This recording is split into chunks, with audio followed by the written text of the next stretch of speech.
Trading করা এবং নিয়মিত সেখান থেকে প্রফিট জেনারেট করা এটা একটা কঠিন কাজ।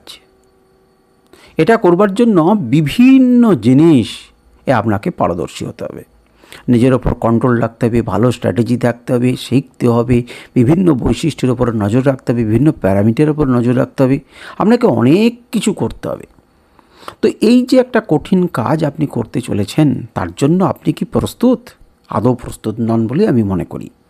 যদি আপনি প্রস্তুত থাকেন, ওকে ফাইন, খুবই ভালো কথা। কিন্তু যদি প্রস্তুত না থাকেন, তাহলে নিজেকে প্রস্তুত করেন।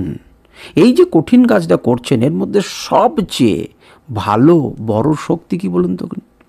ট্রেডিংয়ে আপনি কোন শক্তিটাকে ব্যবহার করলে পরে সব থেকে, বা কোন জিনিসটাকে ব্যবহার করলে পরে আপনি অবশ্যই সফল হবার দিকে এক পা এগিয়ে যাবেন।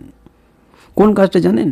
নিজে যে কৌশলটা ব্যবহার করছেন, যে টেকনিকটা ব্যবহার করছেন, যেটা বারবার মার্কেট দেখে যে স্ট্র্যাটেজিটা তৈরি করছেন, এবং স্ট্র্যাটেজির যে ডিপে গেলে পরে যে ঘটনাটা ঘটে, সেই যে বোধটা আপনি একবার ফিক্সড করলেন, এবং সেই কৌশলের প্রতি, নিজের ওই টেকনিকের প্রতি অটুট বিশ্বাস রাখা, এটা হচ্ছে সবচাইতে বড় পাওয়ার আপনাকে সফল ট্রেডার তৈরি করার পিছনে।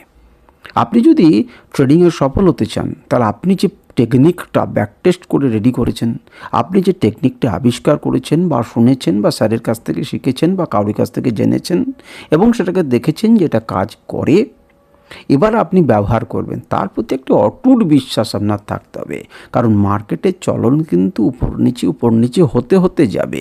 তখন কিন্তু মন ভেঙে গেলে চলবে না, আপনাকে বসে থাকতে হবে, আপনাকে অপেক্ষা করতে হবে। সুতরাং এটি হচ্ছে প্রধান কাজ, আপনার নিজের কৌশলের প্রতি, নিজের টেকনিকের প্রতি, নিজের স্ট্র্যাটেজির প্রতি বিশ্বাস অটুট রাখা।